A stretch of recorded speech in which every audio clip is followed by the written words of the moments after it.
Have the fun. Hello, everybody. This is video 643. Today is February 11th, 2020.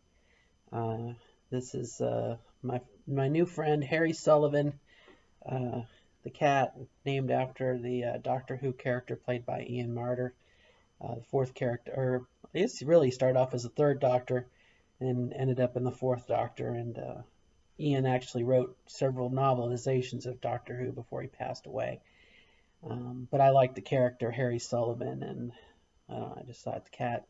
I was looking for a good name, and Harry Sullivan stuck. So anyway, look at that smile. That's a happy cat right there. Look at that smile. But this video is going to be about electrolysis and laser.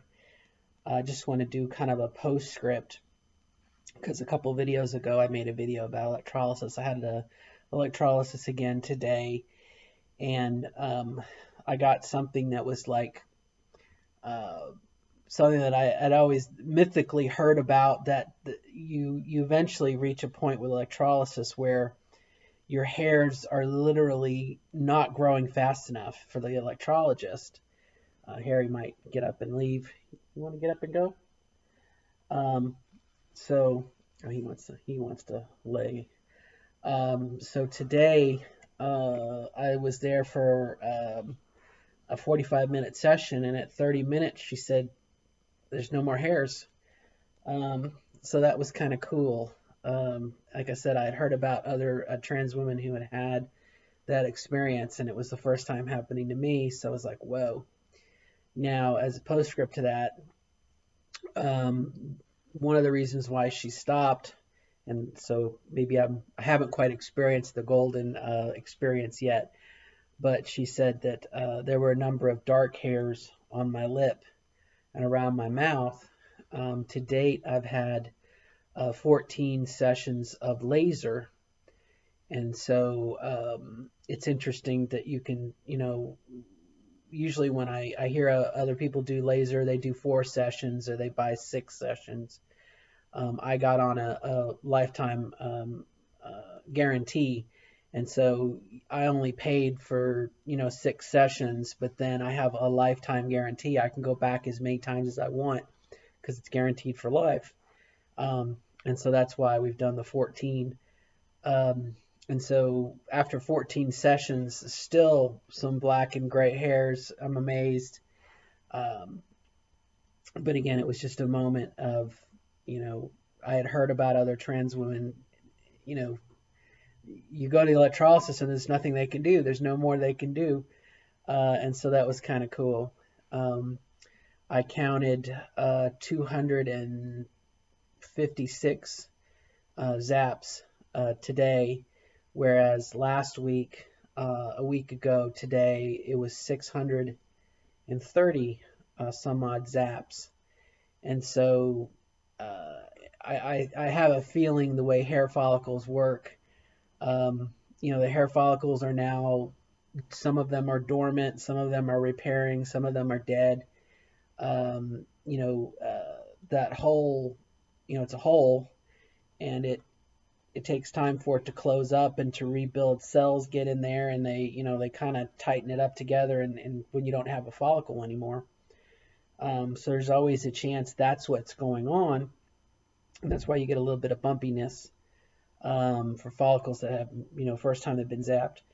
But also there's a possibility there's a little follicle in there that's a little baby follicle that's asleep, and will come back. So there's no guarantee that's it. It's I guess what I'm driving at very poorly is there's no guarantee that the next session I go a week from today, there won't be 400, 500 hairs that get zapped. There's just no guarantee. But for the moment, it's kind of interesting. That's all that they can do, to go there for 30 minutes and to say, you got no more hairs I can zap. So it's kind of interesting. The other thing I would add to it, just for as a milestone, is I'm at the point now where I can shave like the day after I have electrolysis and then not shave. And there not be any hairs. Oh, there he goes. Saw something, attracted his interest. Um, so again, that's kind of where I'm at in my process. Um, you know, I've been doing, I started electrolysis when I was in my 20s, when I first tried to transition, and I didn't work out. Um, so I had to detransition in my 20s, but in my 40s, 45, I would say been doing electrolysis for 2 years off and on as finances and time allows. And probably within the last month have taken a real serious every week scheduling, 30 to 45 minutes.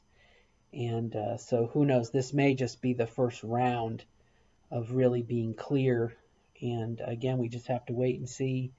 Um, my memory is a little hazy, but I think there's a 3-month dormancy period. So again, I'm not done with electrolysis, but I thought it was interesting again to do it for 30 minutes. And she'd be like, no, there's no more hair. So anyway, I hope all is cool in your neck of the woods. I had something else I was going to talk about, but then I forgot. It may be worthy of another video, but I was in the grocery store after electrolysis, and again, it's such a cross section. Sorry, I'm not making good point here. I can remember back in my 20s when I transitioned the first time, and then later in my 40s transitioning for the second time, how concerned I was with passing or fitting in. What I would say now is more integrating oneself. When you're caught between, you're in the male world, and then you leave that, you're transitioning, you go full time or whatnot, and you're trying to integrate yourself into the female world, if that's what you're trying to do. And there's such a concern of, well, will I fit in? Will I pass? I hate that word. Will I integrate myself? And I think the solution to that is there's such a spectrum between, number one, male and female, but also looking male and female. If you're into a binary, some people aren't, some people are. Some people are just like, hey, it's a good spectrum, somewhere in between. What I would say to you, if you have that concern, is to go somewhere where there's a lot of people, like a mall. Probably the mall. A mall is going to be your best bet, or like a Walmart or some large store for a little bit of time, and just watch and take note of people. And I say a mall because then you get a cross section of a lot of different people. You're going to have such a diverse. What I want to get across is the idea that there's people come in so many shapes and sizes and voices, and I don't think anyone has. You got nothing to worry about as far as integrating yourself or passing. Again, I hate that word. You're blazing your own trail, and you're going to be your own person, and you will be accepted into the female realm, or maybe not if you don't want to. Maybe you don't care about that. Your mileage may vary, but I just, while I was at the grocery store this morning, I just saw 5 or 6 what I would assume, and I may be making a mistake by assuming they were cis women, but different shapes and sizes and forms, and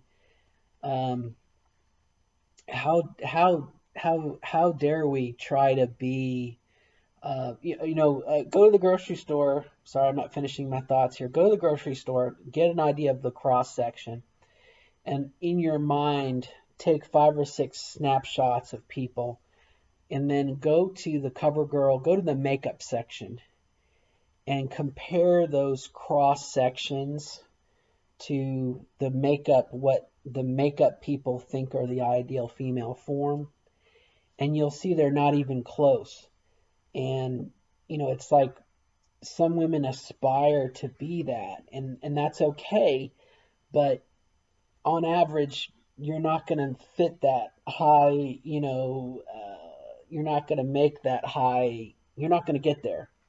And so don't feel bad if you can. Don't let it distress you out. Don't feel like, oh my gosh, I'll never fit in or I'll never look good. You'll look fine because people are a spectrum and that doesn't change just because you transition. Okay. I mean, uh, I guess if you're sitting on a ton of money or, you're going to have plastic surgery or whatnot, and certainly there are cis women who do that, who put over a lot of money into trying to make themselves look younger or to be the way they want to be, and that's totally fine. It's a free country. You be the way you want to be. Um, but my concern would be for someone maybe who's says that, I can never transition. I'll speak for myself. I can never transition because I'll never fit in or I'll never look like a woman. It's just not true. It's just not true. You are a woman, number one, to begin with, and however you look is going to be how you're going to look as a woman. You're going to be just fine. You're going to be accepted as a woman no matter what. And again, look at the cross section of people. Here comes Harry again. Look at look at the cross section of people that are out there, and you're going to be just fine. You're going to be just fine. You're going to, you know what I mean? I don't know. I just want to give a bit of encouragement, and certainly I don't, I wish I could aspire to be the cover girl, but that for me that ship has sailed. That time has passed. I'm older. I guess I whatever the older woman maybe. But again, you can aspire to be it, and that's one of the nice things about where we are in this process is you get to be who you want to be and find out for yourself who that person is and how they look and how they act and everything. And that's totally up to you. That's the cool thing about this process. All right, so that's it for today. Good luck from me and Harry. It looks like he's fallen asleep. Good luck to you, and good luck in becoming the person you're meant to be, the person that you think you are. Find out for yourself who that person is. Okay? Be authentic, and good luck to you. Until next time, bye bye. Good luck.